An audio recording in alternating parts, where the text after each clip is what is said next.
Welcome to Akhand Vidyashram, the first institute of impeccable wisdom. Today we are going to talk about energy molecules of life, ATP, ADP, and AMP. Let's start from the beginning of the universe, before the creation and after the creation. Things which started life by and large for the earth element started in atmosphere with methane plus oxygen getting together to form carbon dioxide and water. These are first basic trinity molecules which are important for life by and large. And they came down through Kapil Briksh, the tree which had roots in the universe, and trees, plants, as well as leaves, fruits on the earth.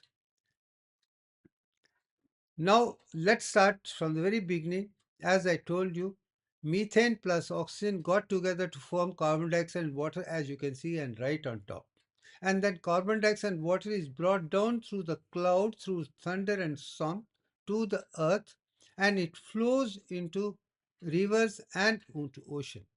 And then there is a process of starting a plant kingdom as a unicellular organism with the asexual reproduction leading to sexual reproduction and thereafter. Now, in photosynthesis, in the presence of light, as you can see on the left side, carbon dioxide and water get together to form glucose and oxygen in the tree, as you can see in the middle. Then these things are brought down, given to the life, and animal kingdoms were formed from unicellular to multicellular as human beings. We used glucose and oxygen to convert that into carbon dioxide and water. And what I'm trying to show, whole process started with carbon dioxide and water in the universe and brought down to glucose and oxygen and then converted into carbon dioxide. The cycle is maintained the equilibrium of the atmosphere very well. And I've been also of the opinion to tell you to start with before the biological life started,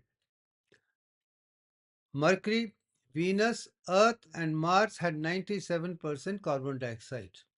Through the plant kingdom, the formation of glucose and oxygen, carbon dioxide got converted into 21% oxygen molecules and 78% nitrogen for next stage of biosynthesis of energy, amino acids, plants and otherwise. And that's it. And today we have the situation where we have 21% oxygen, which is essential for biological life for human beings and other animals. And of course, the whole process of carbon dioxide, oxygen is maintained very well, and the life is beautiful on Earth. And we are moving on very well in the presence of light of sun, water from the earth and atmosphere, and carbon dioxide, fruits, as well as other things going. Now start the divine drama of glucose. The first carbohydrate to be formed was glucose. Carbon 6, hydrogen 12, oxygen 6 is a basic hexagonal form. Now what then, at as I've been saying, there is a trinity at every stage. Atom level, it is carbon, hydrogen, and oxygen. And molecule is methane, water, and carbon dioxide. At glucose level, also there is a trinity. You have glucose, fructose, and galactose. You have in dicycle also trinity. Now, at the process of functions of glucose, also the trinity, as I'm making it slip. Glucose is used for the cell for cellular respiration. As I told you, cells use glucose plus oxygen to produce carbon dioxide and water, that is in mitochondria, as you can see. Second thing, glucose is also converted into starch, which is multi-glucose product stored in seeds for consumption to be used at a later date for further development.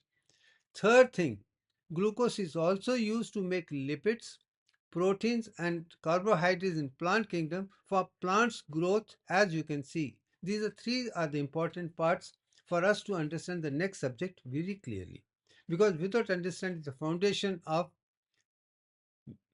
carbon, hydrogen and oxygen, methane, water and carbohydrates, then glucose 333, and to this stage we can move to the next stage of energy molecules. Now, for energy molecules, the things which came very clear in the amino acids itself, was nitrogen. As I told you, carbon plus hydrogen together became nitrogen. And volcanic activity released water vapors. Stream of water vapor condensed in time. After cooling of Earth to form oceans, nitrogen was released by volcanoes, which gradually built up in atmosphere because it is unreactive element. It is a molecule, unreactive element. It doesn't form easily. Nitrogen came down after thunder as ammonia, NH3, and the whole process of plant kingdom took another shape to come to amino acids, proteins, and biomolecules. Now, how was the formation formed? As I told you, the nitrogen is formed from carbon plus hydrogen, and nitrogen is a 7, carbon is 6, hydrogen is 1. 6 plus 1 is 7 is the first, see the second layer you can see very clearly. First hydrogen right on the top, then second you can see carbon, nitrogen and oxygen put together. But in the third periodic table, you can see I marked number 15, which is phosphorus, just below nitrogen. Both 7 plus 8 is a 15, that is oxygen. And I'm of the opinion, as nitrogen is formed from carbon plus hydrogen, phosphorus may be formed from silica plus hydrogen and coming to stage, which is the next stage for formation of biomolecules. As I told you, carbon, hydrogen, oxygen for glucose, carbon, hydrogen, oxygen, and nitrogen for amino acids. Now, carbon, hydrogen, oxygen, nitrogen, and phosphorus for thing. There are 5 elements which are playing important role in biological molecules like ATP, ADP, and AFP. So, but this is how I feel we should learn the knowledge step by step. Coming to the next stage, phosphate is the first formula which is formed to go to the formation of ATP, energy molecules, adenosine triphosphate, adenosine diphosphate, or adenosine monophosphate. Now, phosphorus has got 15 protons and oxygen has got 4 into 8 means 32. The number of protons in phosphate are 47, 15 plus 32. But when you come to monophosphate, which plays a role in adenosine monophosphate, you have protons 49. And this is something new which I'm trying to bring together to bring the real beauty of divine consciousness. And I'm sticking to the protons, I'm not sticking to neutrons and electrons. Let's make it very clear. Then comes the second part, which is there in adenosine triphosphate, is the sugar part. But here sugar is pentose, not hexose. It's not glucose. It's carbon 5, hydrogen 10, oxygen 5. The number of protons in this, you can say carbon has got 5 into 6 means 32. Hydrogen has got 1 into 10 is 10. Oxygen is 5 into 8 is 40. 30 plus 10 plus 40 is 80. These are number of protons in phosphate 47, monophosphate 49, and ribose 80. Just remember that. Now adenine comes to the chemical formula is carbon 5, nitrogen 5, oxygen 5. Exactly like pentose sugar where C5, H10, O5. Now you have carbon 5, nitrogen 5 and oxygen 5. H is replaced by nitrogen 5, that was 10. That's it.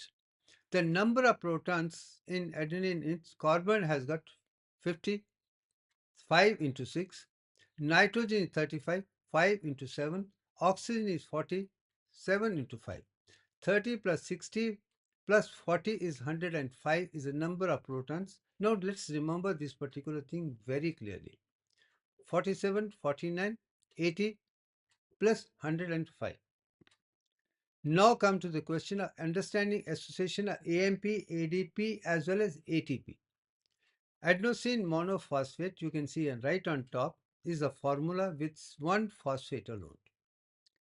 There is adenine, there is ribose plus one monohydrate. The formula of amino adenosine monophosphate is carbon 10, hydrogen 14, nitrogen 5, oxygen 7, and phosphate 1. So, what are the number of protons in AMP? 60 plus 14 plus 35 plus 56 plus 15. All five of them put together is 180 only. But as I told you, adenine is 70, ribose is 7, but monophosphate 49. Whereas phosphate is only 47. Now remember 180 is the formula of ADP, because I'm trying to bring mathematics into my thinking of spiritual science. Only then we can understand the concept very clearly. And I'm interested in divine mathematics. I'm not interested in man-made concepts which do not take into consideration that nature has used it.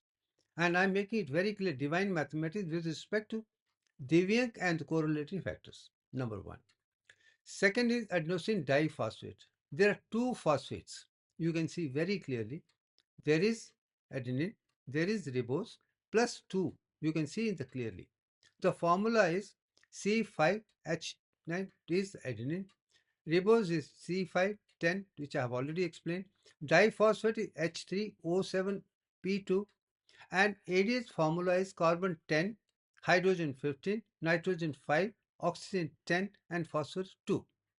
But how many number of protons are there is 220.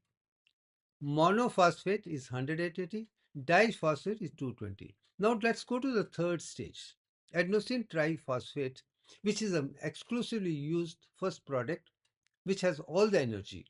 And when it splits to give adenosine triphosphate with one, when adenosine monophosphate with two energy particles. That's it. Now come to the formula of adenosine triphosphate. You have carbon 10, hydrogen 16, nitrogen 5, oxygen 13, phosphate 3, and number of protons is 260. So you see a change of 180, 220, and 260. Each is increasing by 40, 40, 40. That's it. But do you see any sequence in this divine mathematics? And that is exactly why I brought protons to understand. But if you look at AMP, you have monophosphate 49 and you have ribose 80. 49 by 80. I'm talking of the outer bridge. We're not talking of adenine. Is the formula ribose divided by monophosphate ribose by divided is equivalent to 0.618034, which is deviant.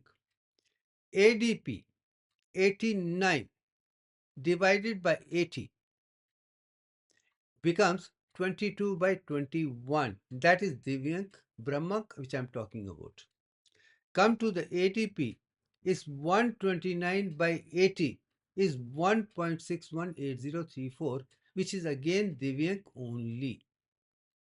One was inverse, one is positive. Is it surprising that number of protons itself have that wisdom written so clearly in this? And I'm going to show more when I go to double helix in the next stage. B double helix. You're going to see much more beauty of this. Now, having said that, let's move on to the next stage to understand this concept more clearly. Now, the cycle of ADP and ADP is very, very important because, as I told you, energy from food is recovered, even sun is recovered, photosynthesis is recovered in the form of ATP only. You can see the formula ATP on top. Then, how it gives phosphate 1 group as an energy. You can see on the right side going down. In cell respiration, it is used for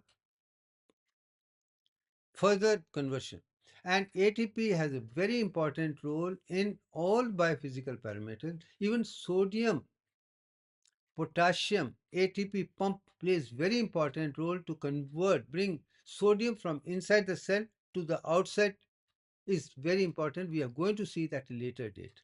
But ATP plays a very important role in secondary transport system, not in a primary passive process, varies from higher concentration to lower concentration.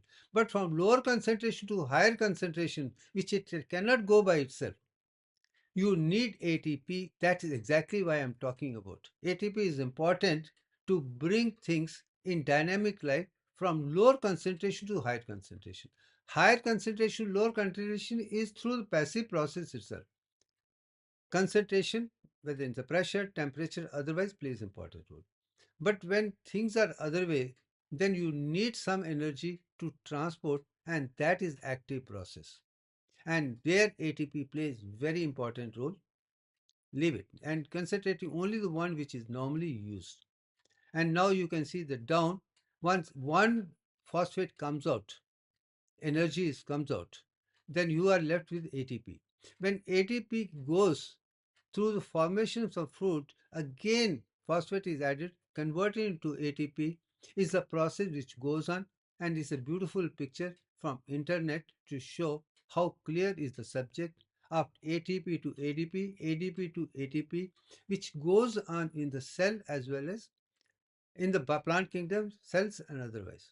So I think you understand the importance of ATP and ADP in maintaining our physiological functions. For, for all transport which is symbiotic in nature, both put together, you need ATP. Now then I'm going to show you a process. There are 10 stages of glucose, and in that particular formation you'll find you are going to see ATP being used or removed. Like glucose to 6-phosphate, other thing. You can see in the process ATP is formed and then lead to pyruvic acid and lactic acid. Now, pyruvic acid and lactic acid are very important byproducts from glucose to glucose 6 phosphate, glucose 6 phosphate to glucose 6, fructose 6 phosphate, and further to triose, which is 3 carbon intermediate sugar. Then further breakdown in the glycolysis is to pyruvic acid lectin, which is 3 carbon acid. You can see if there is oxygen, it will be pyruvic acid.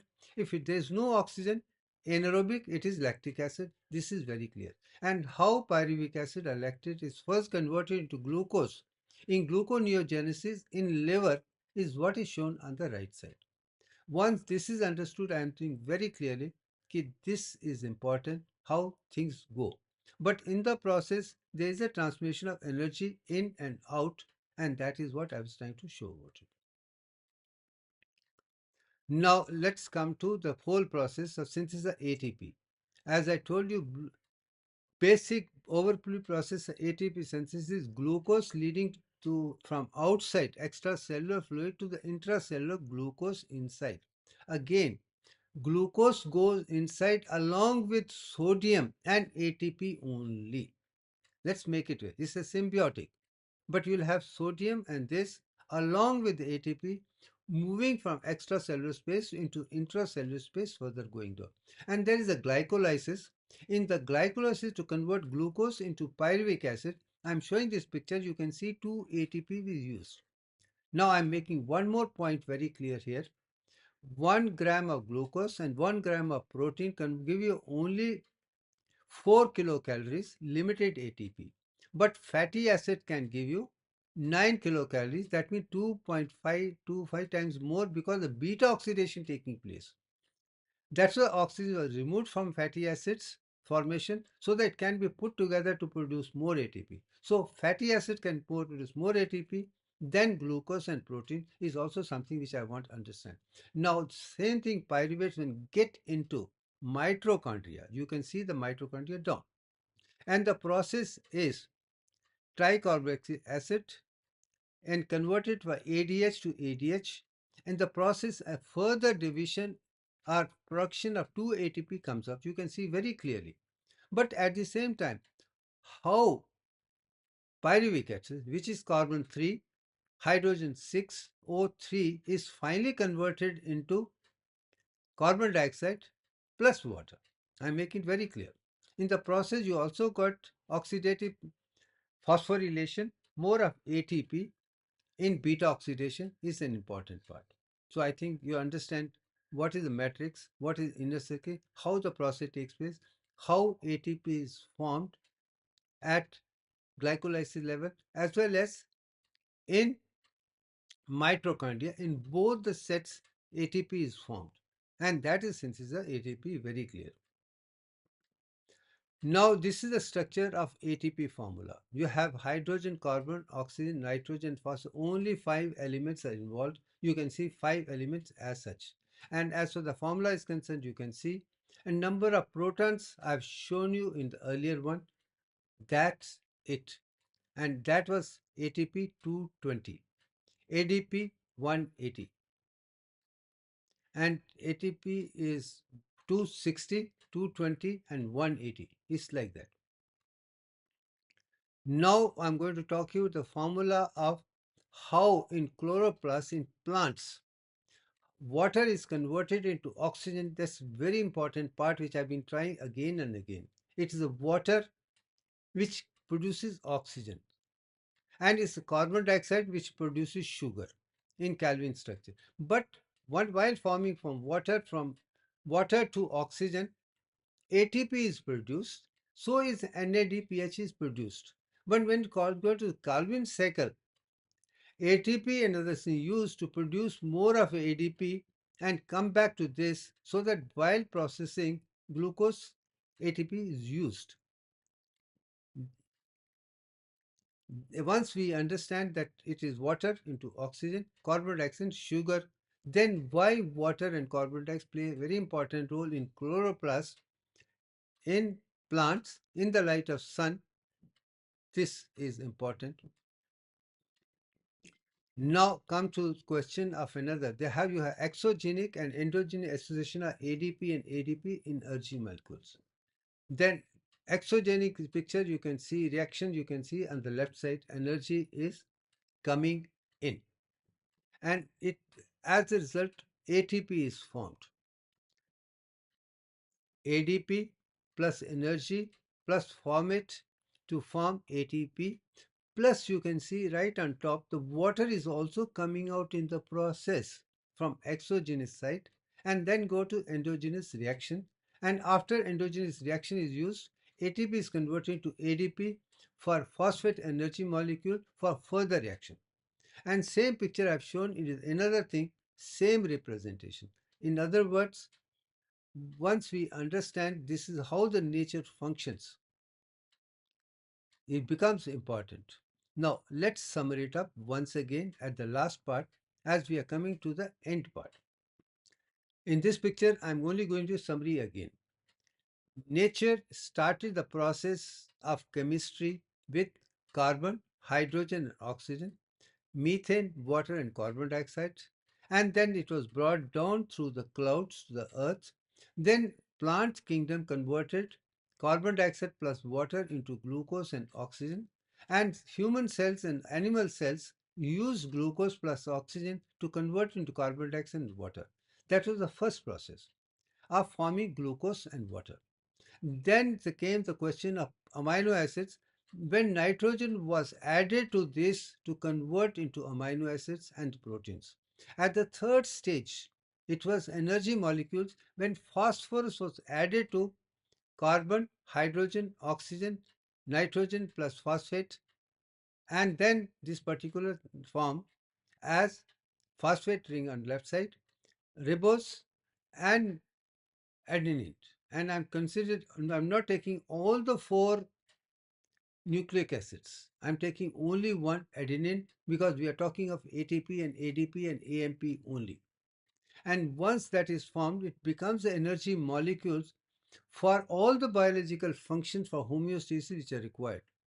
From higher concentration to lower concentration is first law of nature, which comes with the pressure presence. It's a higher concentration, lower is a natural process of osmosis and other things.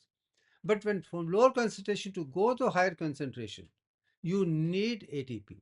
As example, I would say, before reaction in a nucleic acid, sodium is present outside. When stimulus is applied, it is the sodium which gets inside the cell, slowly, slow process, then threshold value, then complete thing. When sodium goes inside the cell, equilibrium is changed and concentration becomes inside. but you can't maintain that beyond a period of time. So it has to come out again. But when concentration from inside has to come outside, because concentration sodium outside is very high, has to be used with the help of sodium potassium ATP pump. And that's why ATP plays very important role. From supersaturation concentration to repolarization to hyperpolarization, it is sodium coming out. And for bringing sodium from inside out in the natural space, you need ATP along with potassium, and that's why it's very important. Once we are going to see that, remember that, and I'm sure you will be 100% fair that this is how nature does its function. So I think that should be more than enough for this. Thank you very much. Thank you.